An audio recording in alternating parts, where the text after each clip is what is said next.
Hey, how's it going, people? It is the Hoff, and today I wanted to show you the ins and outs of my Worx Landroid lawnmower. So, before we get into this, just a quick update.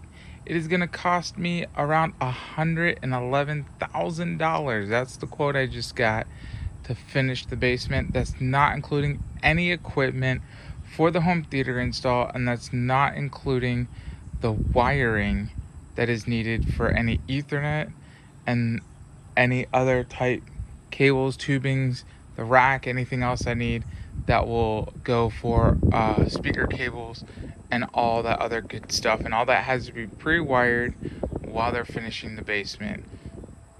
It's really difficult to do it after the fact.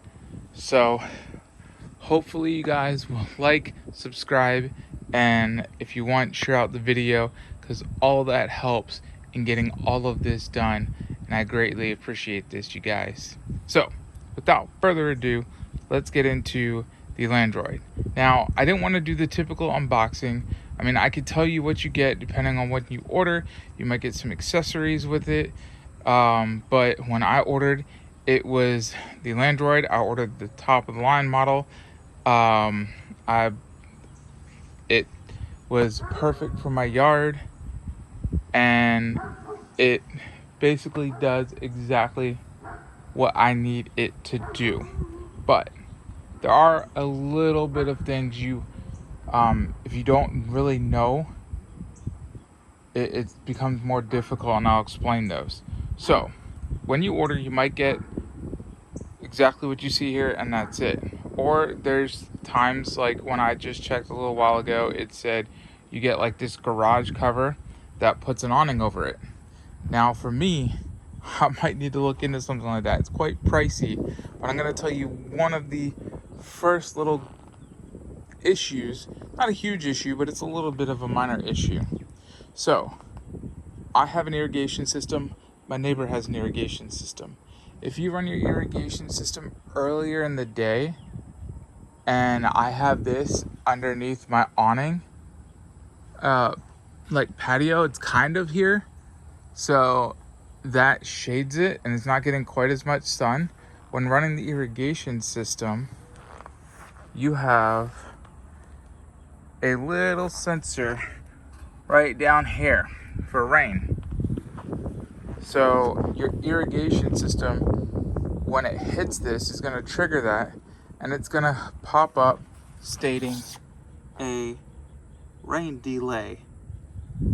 So it has a little countdown. Now what you can do is, after a little bit, when that gets triggered, you can go wipe it off, and then you can look inside the app or go on the mower, because it has an app, or you can just go on the mower and tell it that you are not wanting it to wait that entire time and just go.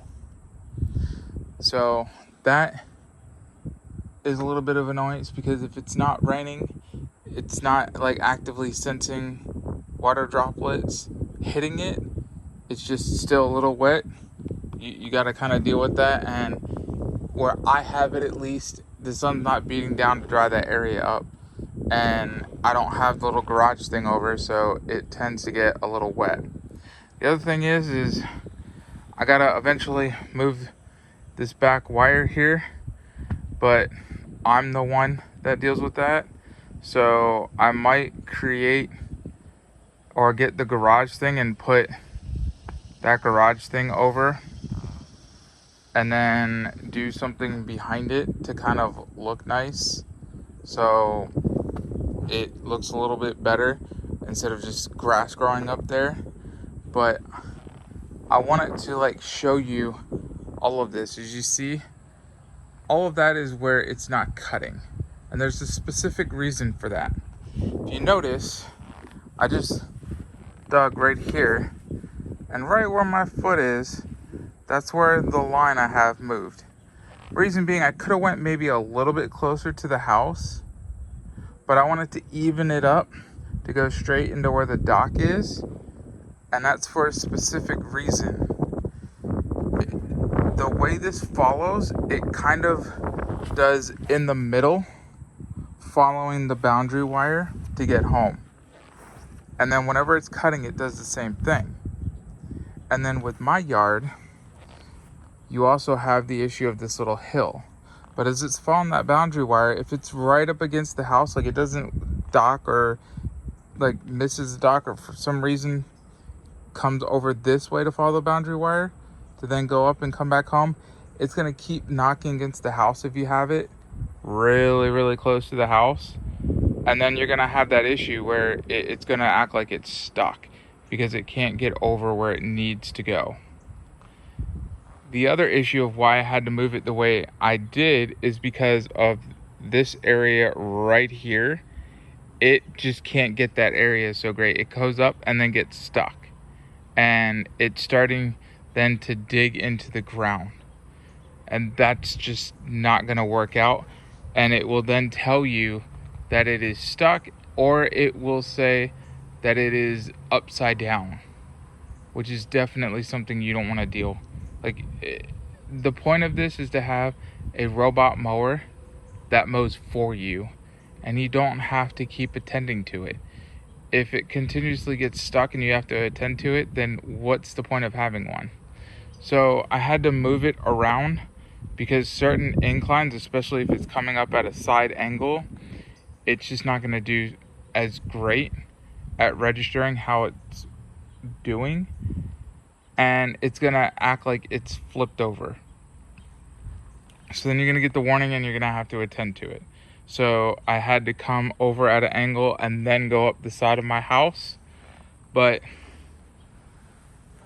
for the most part, the left side has a wire that comes in, and then you have on the right the wire that comes in. And then when both wires are attached and it's plugged in, you'll see that green light. It follows that wire on the right side. So wherever it is, it tries to find that boundary wire to follow that wire on the right side all the way in. And it will go like all the way around my property. And my property doesn't reach all the way back, but I did go a little bit over to try to help out for the kids. But that's not my entire property. I'm not really supposed to be like messing around with the property in the back too much. But the other gripe is something you may see just from looking at the video. It looks like it's picking it up pretty darn good. And that is the fact that this does not do straight lines. Like, if you like straight up and down lines, this is definitely not going to be something for you. Now, for the most part, the lines go away. And if it runs every day and you didn't have a little bit of an issue like I did where I had to move the boundary wire just more recently, then it should go pretty well and those lines will disappear. And if you rake everything up, then you shouldn't have anything to worry about. It will look like nice fresh cut grass, and then the only thing you have to worry about is the trimming. But that is the other little gripe, is just the fact that if you like those nice up and down fresh cut lines, this is not going to be the one for you. The lines usually will disappear when you have everything raked. You pretty much shouldn't notice it, especially if it's gotten the whole yard. Then you just do the trimming and you really won't notice much of a difference. Like my front yard, most of the time you won't even see it. In the back, you barely see it when I have everything raked and looking all nice and neat, but I left it this way so you guys could see how it is. And then you can see the difference in my yard from where it gets treated versus the areas that I mow that doesn't get treated. The other thing is the accessories. So there's some accessories you can get with this. I have the avoidance system on it that has better detection than just using the front bumper here, and that's those ACS eyes on top. And then inside here is where the battery goes, but underneath the battery I have another avoidance type system on it, and that uses magnets that clip together, and you can put them around to have it not see what to avoid, but it will sense those magnets like your boundary wire, or you can use the boundary wire as long as it stays all connected and be good to go. So you could do like 2 strips of boundary wire coming around an island type landscape and then coming back up. So they're like 2 strips going all the way around and going back up. And as long as it's a decent distance around, you're good to go. And everything can be buried. You just don't want to bury it too far underneath that it doesn't register it. But it goes a little bit over, registers, and then comes back. And you want to go like, a foot, about a foot distance when using that avoidance system with the magnetic strips connected, and they got to get connected. So it's got to be all the way around connected, but it will then tell by going over just a little bit and then backing up. And I found that unless the objects are quite high, this will still try to use its large tires there and run up objects. Like we have some of those like fake rocks as landscape in the front, and it tried running over those even with the avoidance system on the front as better eyes to see. They just weren't as tall, and it still tried to go over it. The other thing is making sure that objects buried in your yard are pretty flat. So if you have like an irrigation system, you want it to be pretty darn flat. So like prime example, that's my neighbor's patch right there that did not really grow up so well yet, and it still needs to be flattened. He added some dirt there and is trying to seed it, but he still has to add higher and pack it down and flatten it, or level out a nice chunk of grass on it from somewhere else and flatten it out so that then he can just mow right over it, because right now he has to avoid it, and that gets highly annoying. And that's his right there, so I don't typically mess with his, but this would definitely run over something like that. So you want to make sure it is definitely 100% completely flat. I will say I have this program to run daily on weekdays in the morning to about 9 at night and just cutting, and it does a pretty darn good job. I mean, for the most part, as long as it's not raining and it can go throughout the day, almost every day or every other day, it does a darn good job. And I don't really have any issues. It's just when it started getting stuck, you started seeing that it was going some and then stopped. And it wasn't able to finish because we had a lot of rain this week, and then it got stuck and just kept getting stuck, and I wasn't able to attend to it. So that is another little bitty issue I have when running this thing. Now I will say, right now, when it comes to lawnmowers that are robotic, this is supposed to be one of the best on the market. Until something changes, boundary wire robots for cutting your yard are the top performers versus GPS or any other technology at the moment, and the Worx Landroid is the top one from what I've seen out of somebody else that had that and other companies that use them. The GPS ones, you tend to have issues, like they come underneath an awning, an umbrella, trees, and they lose a GPS signal, and that's what they use for tracking. And once they lose that GPS signal, they don't know where to go and what to do. They won't just travel in a direction to try to get the GPS signal back, so they'll just sit there with no GPS signal and die. If you have an open yard, it might work for you, but I just didn't want to take the risk. Because as you see, I have this porch area right here, and I mean, it still might get GPS, but I didn't want to jump in and take the risk. And there's not too many on the market currently, so I felt it would just be best to just stick with what I know that is supposed to work well. There are more accessories. So like I said, you got the garage. I do have the ACS. I have the avoidance system.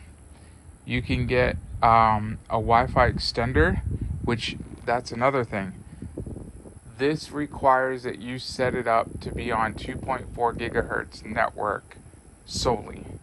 So you can get the Wi-Fi extender for it to help, but the pain of the 2.4 gigahertz network means I had to go in and set my network up with the same name of 2.4 gigahertz.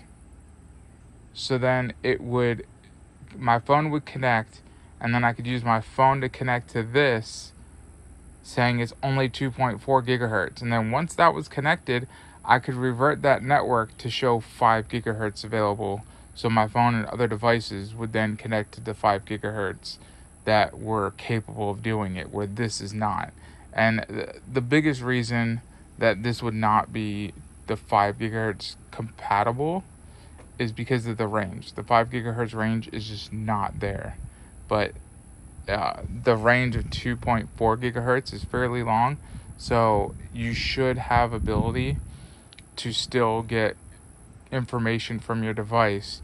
If not, when it gets closer to where the dock is, which should be close to your signal, then you'll get that information. So that was a little bit of an issue, just to let you guys know, in hopes that you guys are aware when you're trying to deal with this, that is something that you have to do.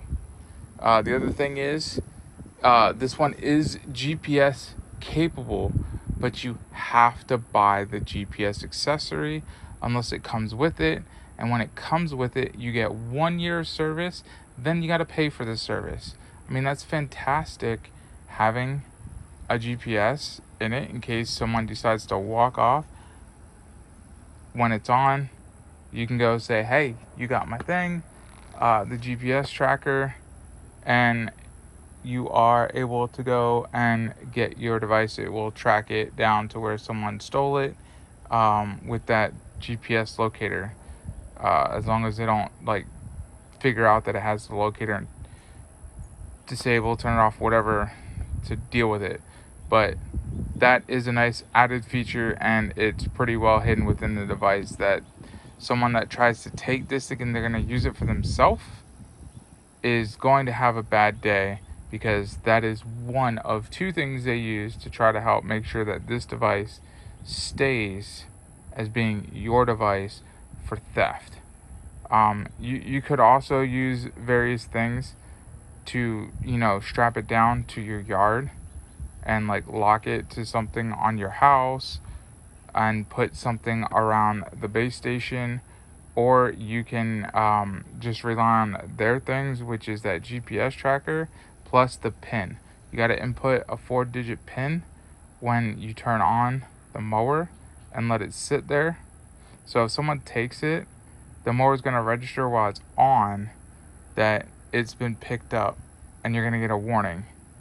The other thing is, after a while, if they don't shut that warning off, it's going to turn itself off after 20 minutes. It will also want to give you a warning if it goes outside the boundary wire. It can register that. So then it will shut off after a while if it's not placed on the ground inside the boundary wire, and then you kill the notification. So those are a few things to deal with. Now, as you see, there is a emergency shut off, but I have noticed that I haven't really needed that.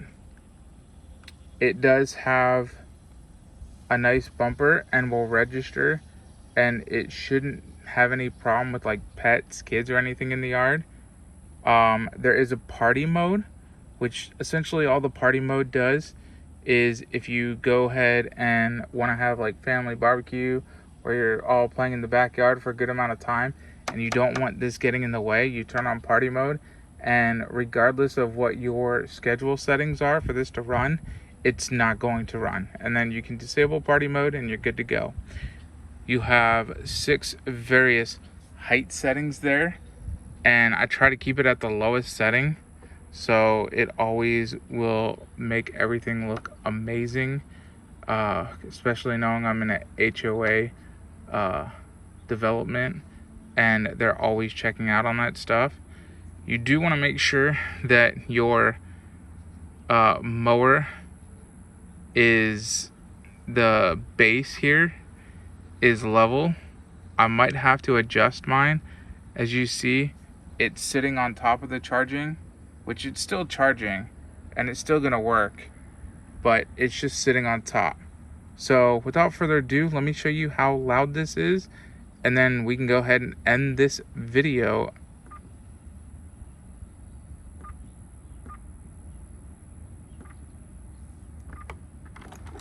There we go. So hit start, and then you confirm with that selector.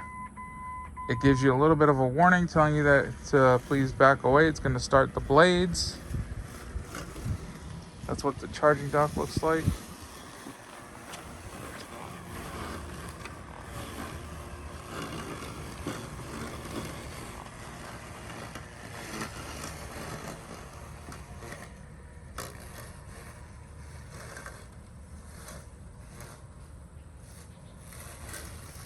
So as I said, for me, it's about time and money. How much is my time worth when I have chores and tasks and various things to do? And I just felt like my time of trying to maintain a yard or having the kids try to help out with stuff like that, that we could better spend time just trimming and doing various other little things that won't take up quite as much time, and let this take up doing that stuff for me. And I kind of give that analogy that this is like being an actor on a movie set where you're filming for like 6-7 months at a time, and you got to keep the same haircut look for the movie because the movie is supposed to be like over a week or 2 weeks time period. That you have that hairdresser that continuously cuts your hair to be the same length throughout that time. So as you see, I'm going to let this do its thing. I appreciate you guys. I hope you guys are watching and doing everything necessary, because I'm telling you, if you made it this far to the video, then you are one of my favorite people. And in order to get my goals for finishing the basement and that home theater room, I kind of need roughly about 1.8 million views on a video or the channel in a time period from now till then.